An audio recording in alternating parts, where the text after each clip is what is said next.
We've got our cups of tea. Oh, there we go. We're live. We've got relaxation.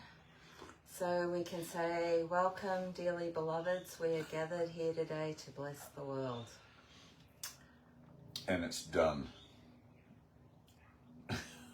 To accept the blessing that we just offered for ourselves. Thank you, Father. Thank you, Father.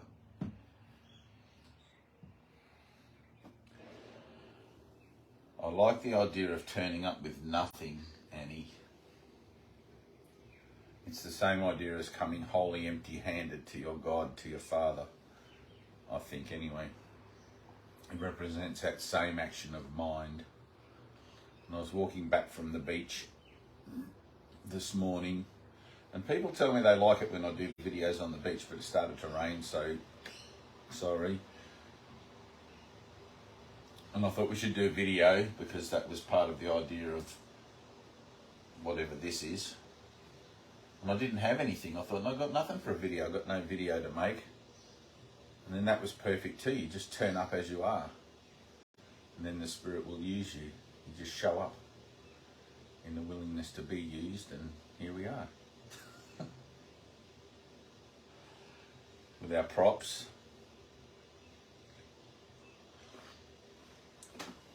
Oh, Megan's back.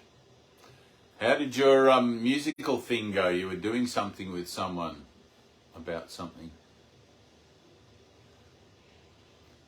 Megan.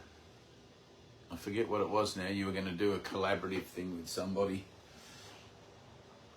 Anyway.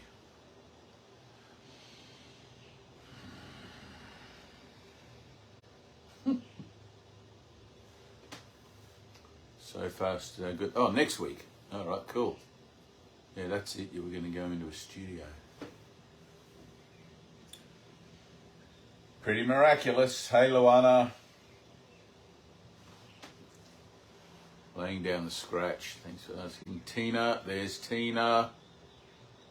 Hey, Tina.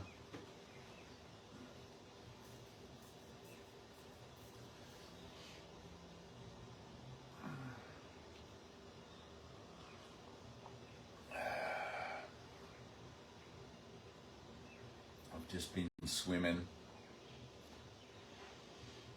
Annie's been swimming.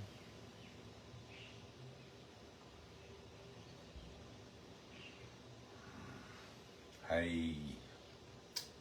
So as we sit here like this, the blessing is going on and the light is all around us, and you are the light. And as we're speaking, and there's a temptation to fill it in that quiet, that luminosity, to say something, which here I am saying something, and it's sort of, we were reminded last night, it's like of this ad in the 70s for this dishwashing detergent in Australia, and they go something about it, but you know you're soaking in it. Oh yeah. You're soaking in it. So it just comes back to that memory of there is only love. There is no will but God. So no matter what the appearance is, no matter what the manifestation seems to appear as in whatever, there is only love. I'm misperceiving it if I'm seeing anything other than love. So all the feelings, sensations, etc. are the same substance of love. And what kind of love is that?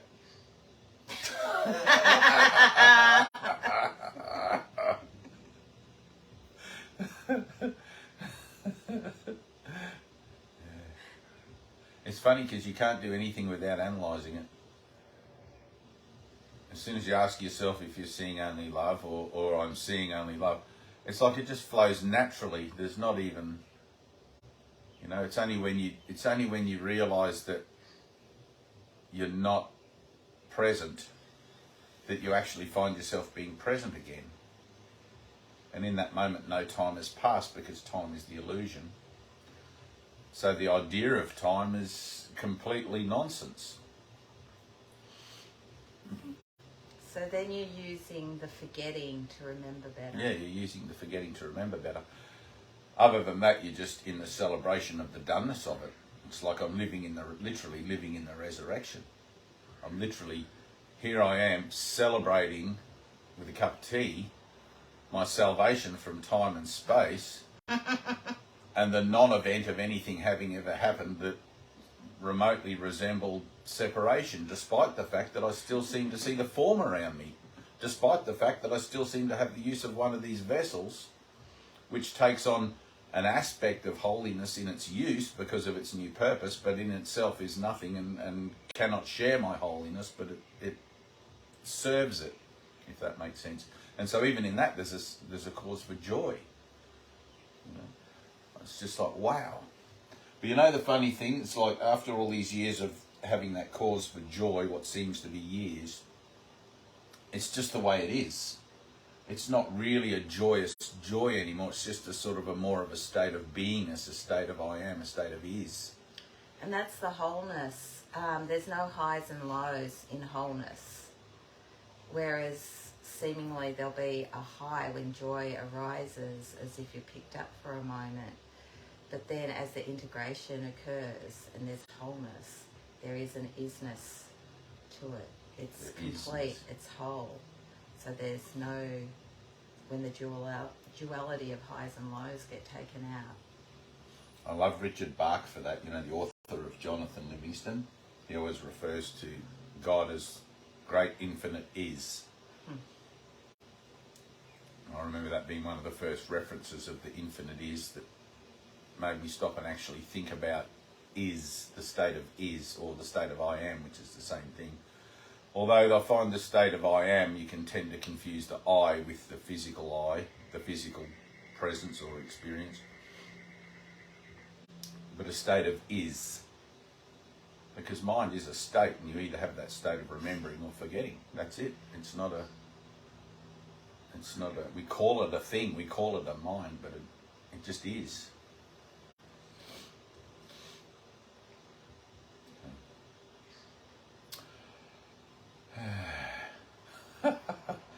This is what celebrating the resurrection looks like. You think there'd be more like balloons and more... That's funny because we were talking about that the other day. It's like really?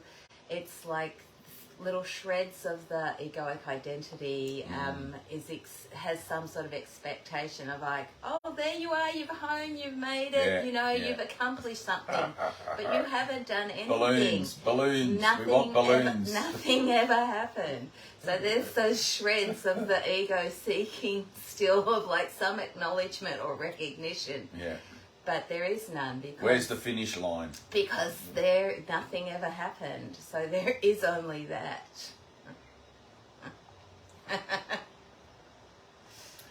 No one told you when to run. You missed the starting gun, Pink Floyd.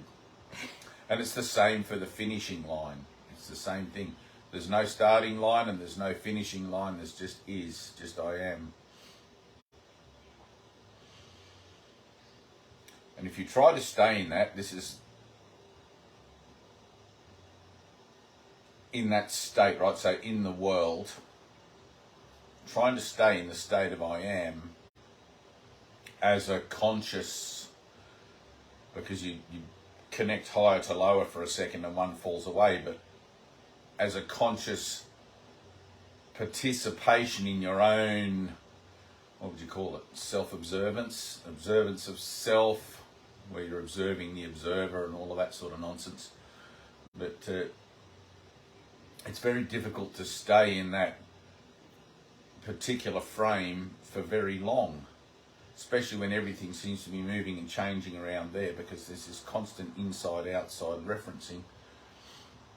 And that's what I love about the workbook lessons in A Course in Miracles. It's like it only asks you to apply the lessons for a few minutes a day because it might cause discomfort or anything like that. And if it's not causing discomfort, then I would suggest you're probably not doing the lessons as they're intended, or perhaps you're not. I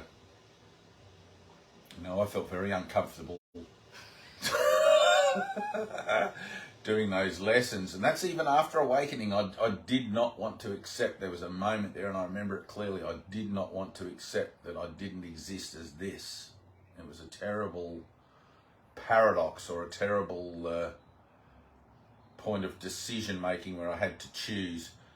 And Annie was the one who actually got my ass. If it wasn't for Annie, I wouldn't be sitting here today. But got my ass out of my residue, I guess, of my old dreaming of myself as someone having had an awakening, or someone seeking for God or whatever, to actually become useful, and actually to become, I think, useful in something that never happened. So I'm grateful to God for Annie. Not totally grateful. And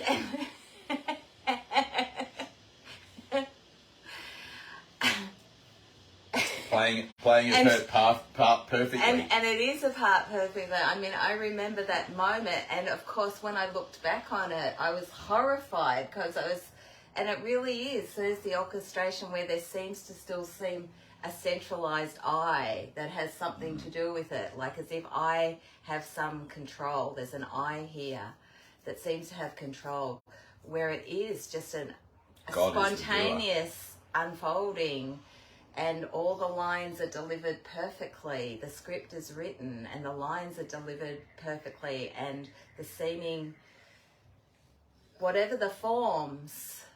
But it's a bizarre thing, isn't it, to think that it could possibly be other than that. You can't focus on it, because as soon as you try to focus on it, it goes. It becomes something else.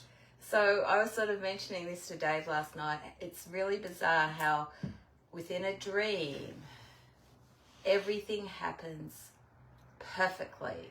So someone says the perfect thing, someone does the perfect thing, all working together for good in a singular purpose for the remembrance, where there seems to be individual minds going through their own seeming relinquishment of the individual to remember only wholeness, and that there is only a singular action of mind going on, and no one.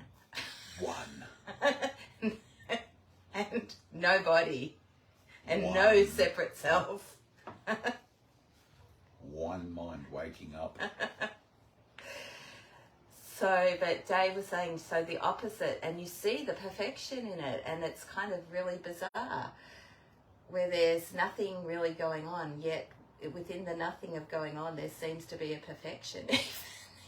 Exactly. Well, it doesn't matter. Once you've had the recognition, or once you've realised the nature of time and space as being false and illusory and everything, including the avatar and the sense of self that you have, it doesn't matter, because like you've already crossed this kind of invisible threshold where you can't go back.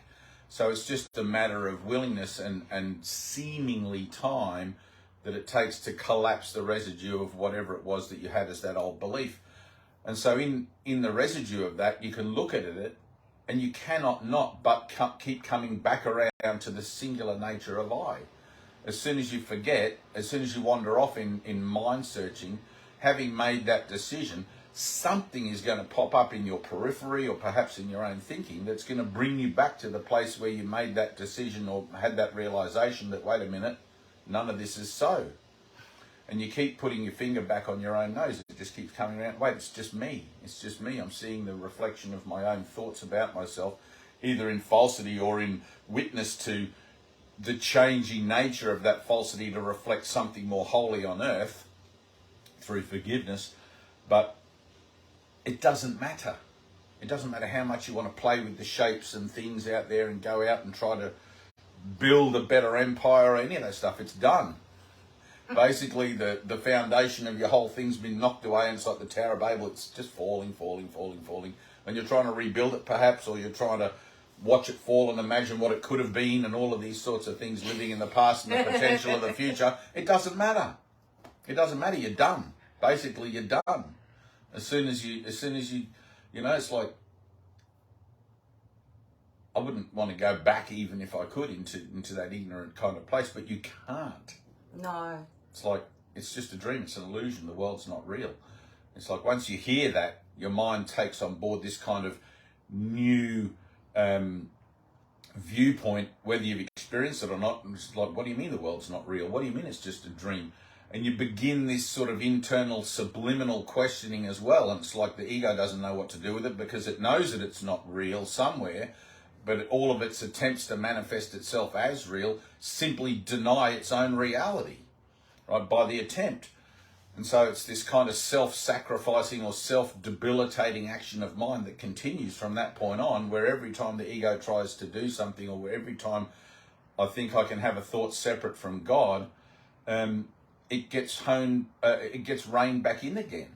So it's like, bring it on. Let's have more earthly thoughts. Let's have more worldly shit going on, which is why don't get comfortable in the comfort zone. Get out there, get amongst it, and allow the collapse of that old way of thinking about yourself to happen. Allow yourself to undergo that total collapse for a second and have the experience of something, you know, of your wholeness. Have the true experience. And I mean, that in a sense, that happens when it happens, and in a total sense, it's already happened, right? It's already a done thing. The moment that that tiny mad idea entered, it was already corrected, you know. So, and we're looking at something in that sense that's already occurred. We're looking at a world that's already disappeared and already over and gone, and we get to sit back here and go, "Wow, this is pretty cool." It is sitting at the restaurant at the end of the universe. It's sitting at the restaurant at the end of the universe. It is. And if you haven't seen having Hitchhiker's Guide to the Galaxy, or a martini, a cup of tea or a martini or whatever you want to have. Last night we had some 85-year-old Scotch whiskey and some Byron Bay herbal extract. That this part of the world is happy high herbs. Happy herbs that this part of the world's known for, and that was another whole advent in salvation. It's like everything's always showing you where you're at, and the ability to consciously comprehend or unconsciously comprehend doesn't really matter. It's like conscious comprehension isn't going to stop what's inevitable. And Jerry Garcia cleared up for you. Oh yeah. It's just like this. Thank you, Jerry Garcia. Whoever that is, I don't know. Grateful the dead. Annie's a deadhead. I guess everybody who's been on their page would know that. I'm not sure even what that is, but I don't consider myself a deadhead. I'm just dead. I'm gratefully dead now. Yeah, the old man used to call us "you dead ones," and it was like, you know, and then I'm going, oh, okay, but now I'm grateful dead. I'm actually grateful. I'm not just like a zombie. I'm a grateful zombie. The more grateful you become, the more alive you start to be reborn again, which is actually the true nature of the matter. So. It is. Oh, there's News is watching. I don't know if I pronounced that right. Let me have a look. It's looks like a Nordic name or something. Oh yeah. Someone from Norway. Frederick. I don't know. Yeah, I don't know how to. But anyway, hello. Scandinavian's a bit like yeah. So we're living in the joy of the fulfillment of the joy of the totality of the promise of salvation, which is a giant relief of the pressure of thinking that I have to do anything. You know, it's like God is the doer. I need simply be willing to follow my own internal direction regarding that and have the experiences according to that inner direction, which will lead me to the point of revelation readiness. And I gave, do you give guys in your Zoom meetings assignments or anything like that? No. Don't you? Okay. So I gave them... I don't really consider myself the assignment giving. Oh, occasionally I will suggest something. Right. So... But yeah. Yeah, I remember Ted used to sometimes give somebody an assignment for something. Anyway, but I gave everybody an assignment to say yes to whatever was presented as a get out of your comfort zone, as a allow something else to happen kind of thing. So on Sunday coming, we'll see what that entailed. Well, we did that last Sunday because Oh, did Tina you? and I joined when we Oh, had a that's good. Zoom group last Sunday, and some of the guys that come into, we get together on my Zoom room, that we all joined together with whoever joined from Dave's and Tina's. I don't know. Yeah, so we did that. We talked about the assignment and the saying yes. Oh, right, okay. And, good. yeah, and that idea of saying yes, because when I first said yes, it really wasn't in context, so I didn't have an understanding. So it's good to really have that context and understanding clear. I'm saying yes, and that brings up the no in me. It brings up the no in me so I can sit with that and let that be converted. So the resistance is washed away. Yeah, you have to see your resistance. You've got to see it. So that's the reason for the yes. I'm saying yes because there is only God. And so my no shows me where I'm resistant to the love of God, you could say. And you have to be honest about it. Like, you can't, who are you kidding but yourself? So it's got to be an honest yes or a totally dishonest yes. Yeah, I'm better off saying no and staying with my no if there's a real, because at least I'm being congruent with myself. Because then you can be miracle-minded about it. That's right, and also I can be congruent with, there's like a real no, I can just stay with that no and let it be like that rather than go against myself and work against myself, which creates more resistance in me. But saying yes and sitting with and allowing all that resistance, my no to come up and arise, allows it to be washed away. And all that energetic. Yes, wow, and converted. thank you. And if you don't get to thank you, so whatever's asked of you, right? This is very simple, and I'm just going to put this out. So this is like just backpedaling for a second. It might seem pretty obvious, like when you do videos and if you get up and you do a formal teaching or anything like that, it's always so that I can hear, right? And so I can hear what I'm teaching. I need to hear what I'm teaching because the depth of denial in me knows no bounds within the framework of time and space. And whilst I find myself seemingly within the framework of time and space, that's where I'm doing my work. Right? In the moment that work is done, then there's no need for the vessel, etc. So staying within that and not underestimating my level of denial is why I continue to teach. And as you teach this, either formally or informally, through action or through example or through whatever, but Annie and I were called upon to be teachers of teachers, so here we are doing that, apparently. Oh, I just got the memo. Oh, Annie just got I didn't know the memo. that. So now you know that. So yes, wow, and thank you, right? This is the passage of healing in a nutshell. You're asked for something, and it brings up your no. Like Annie was just talking about, I want to go and do something. No, I don't want to do that, even if you've been asked to. Example, but that gives you an opportunity then, because there's a recognition, I'm saying no to God. If God is the universal flow of all things and there is only one divine will, then that's what I'm saying no to. So I need a miracle. If my goal is truly to remember God, if my goal is truly to enter into the everlasting arms of the eternal nature of my true self, then that can only be done through an unequivocal yes, right? Which entails making a decision for God, or through A Course in Miracles, if you're a student, making a decision for inner peace and refusing to compromise it. Now, of course you're going to compromise it, because by compromise you get to see where it is your denial is, right? Yeah. So you see where it is your denial is because you have resistance. You want to say no to things. And it's like, well, I don't want to do this, I don't want to do that, and whatever it is, it doesn't matter. You have to learn to let go of what you think you want and allow yourself to be guided by whatever the universe puts in your path, or whatever seems to be given to you as internal guidance, and allowing a miracle in the place where your no is, because you can't heal your own mind.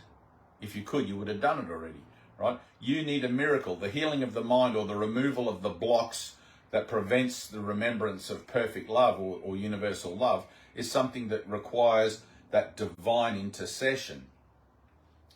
So in my saying yes, or in my removal of my no, so that I can give my yes and my willingness to say yes to whatever's being asked, I then move into the wow, because I'm in witness to the nature of change in my own conscious association with myself, and literally witness to the presence of a holy intercession or something divine occurring. And I've lost track how many times this has occurred, but through a situation changing without me having anything to do with it, you know. And you move into the thank you. Right? Now, thank you is like, I'm grateful to all my brothers everywhere for playing their part perfectly for me. That perfection extends to my denial as well. Yeah. Not just my part in salvation, not just the part in the healing and everything else, but in the part they played to me before I came to the point where I had this concept thrust upon me that the world is an illusion. Right? So the part of my oppressor, or the part of my tormentor, or the part of my victim perhaps, you know, and all of these sorts of things. It's like, well, I have to be totally grateful to that brother or that person playing that part for me, because gratitude is literally the way I walk to God, right? I walk to God in perfect gratitude. And you can't fake gratitude, because as soon as you have an idea of being grateful to someone, if there's this little tiny incy-wincyest little thing, it'll be like a thorn in your foot. If there's a tiny, you'll know it. It's like when you get up from prayer. If you think, oh, I better pray about this, and you get up from prayer and you're like, nah, that was so half-hearted that I didn't even mean that, you know, and you just know it. And then when you get up from prayer and it's a true prayer, you're like, wow. It's like you kind of often surprise yourself how heartfelt you were. It kind of like, works opposite for me. Oh. Actually, I'm more likely to get my prayer answered when it seems to be like a throwaway thing than when I'm down on my knees heartfully and I think this feels so sincere. It's the integrity. It's like it's more likely to happen for me when it's just some throwaway thought. You are the exception after all. There's got to be one. There are it's like the old man used to teach. That's right. All ravens are black, and there's always an exception in time there's always and an space. exception. Yeah, you can't put it in a box. You can't pigeonhole it. So there's a general nature to things, and then there's Annie. So that's the thing. It's like it seems like, because everyone will sort of speak from their own experience. So there's a tendency, and it's like there is no one way in a certain thing, other than you can say forgiveness is the way. Divine. Learn forgiveness, and how that happens, I have no idea, because it will be the way it happened for you. But you'll be grateful. It's like Kate Greaves sort of did a good demonstration where Jesus showed her the other day. Everyone's walking up the mountain. We're all walking up the mountain together, but no one really steps on the same blade of grass. It's going to look slightly different. That old chestnut. So it can be really helpful what someone's experience and what they say, but it might look slightly different for you. So it's, yeah. But it won't as well. Just because it's one mind waking up, it's always going to be the same thing. It's always the same action of mind. Don't judge the form, apply the principle. So half-hearted. I'm better off half-heartedly praying than I am sincerely. Yeah, but you never know what somebody's sincerity versus your half-heartedness is. You know, on the scale of things. It's like your depth of experience in the world may have been so traumatic compared to somebody else's that your flippant kind of half-hearted nonsense is deeper than their level of, like, because they can't find it. They've got to find this thing, you know. So, like, you can't really. It's like, what is mercy? Mercy to one person, you know, like to somebody who's got everything, let's say in the worldly sense, mansions and money and whatever, and you give them $1, it's like, because you feel like being merciful towards them, It might just be that dollar that pushes them over the edge. Or if you give it to somebody in the street who's got nothing, you know, the person in the street who's got nothing, like which one is merciful? The guy in the street that's got nothing, he's expecting someone to give him $1. You know, how is that going to change his life? It's not. But to the multi-millionaire, you give him $1 and he'd be like, it's going to stop for a second. He's going to be like, what the fuck? Yeah. You know? And here's $1. Now you're $1 poorer. That's right. Now you're poorer. There's another $1.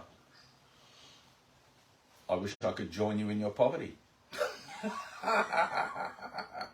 Just so we can print more books and give them out for free. That's all. If someone out there's got $1 million, we don't need that much, actually.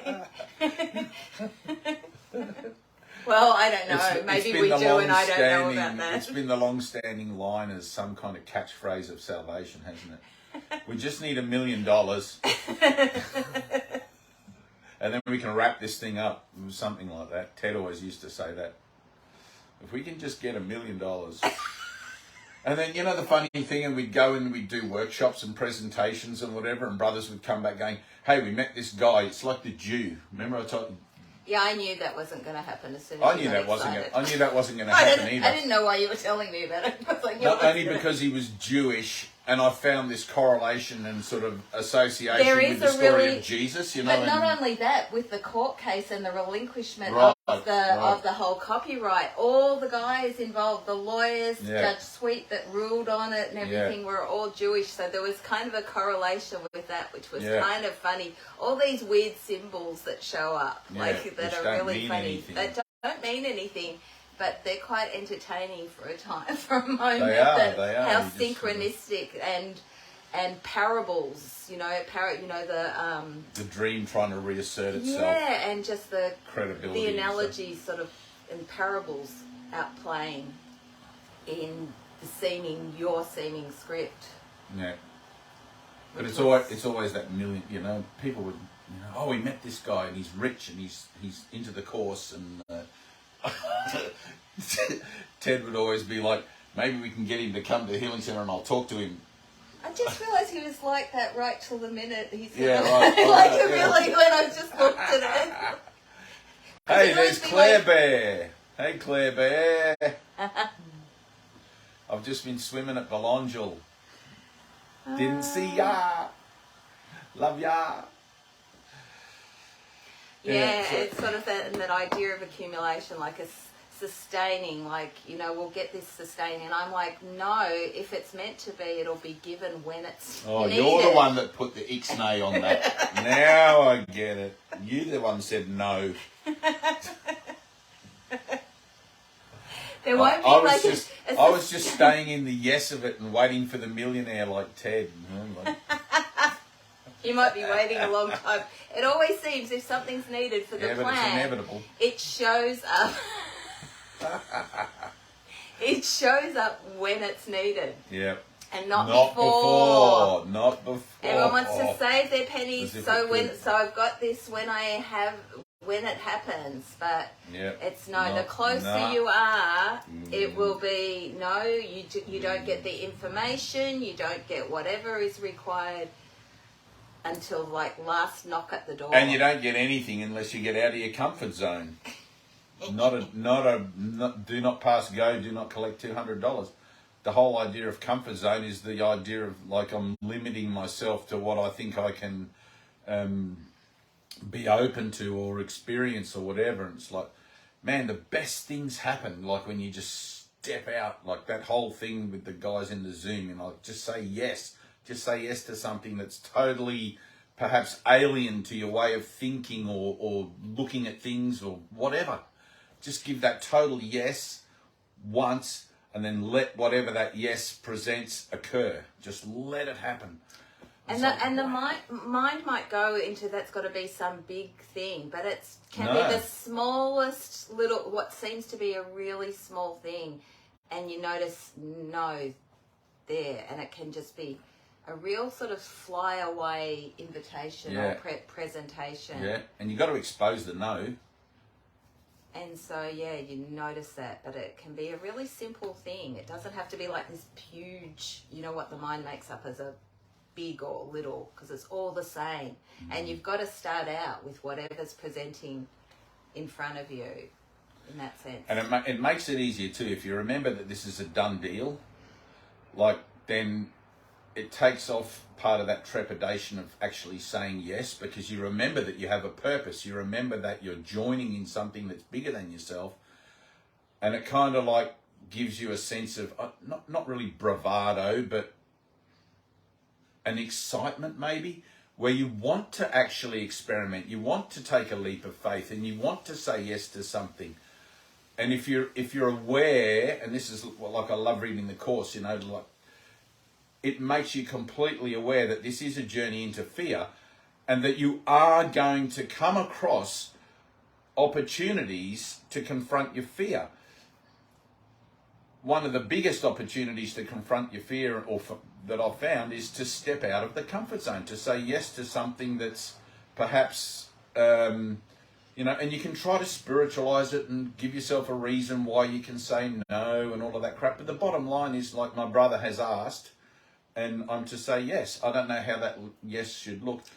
And the bottom line is, it's for you to undo the blocks to the awareness of love's presence. And that no, like recently when I was up at Mackay, Dave said to me, he was going to do a talk, right, at the little show thing. Oh, yeah. And it was like he was booked in at 10 o'clock in the morning, and he said, you go and do it, Annie. And I stood there and I could feel my no, which of course he didn't hear, and and just wandered off. But I could feel my no in that moment. And then, but it's like staying with that no, it's washed away. So it's like, bam. So next time it's like, no big deal. I didn't just skip over my no. I felt my no and stay with my no, because it's not about the talk. It's about me converting my no and my defense against the love of God. Which is just resistance to love, because that's all there is. That's all there is. There is only God. If God is everything. The Grateful Dead is ringing. The Grateful Dead are ringing. Oh, it's the concreter. I have to go. It's the concreter. Annie's got to go. And I think we're about...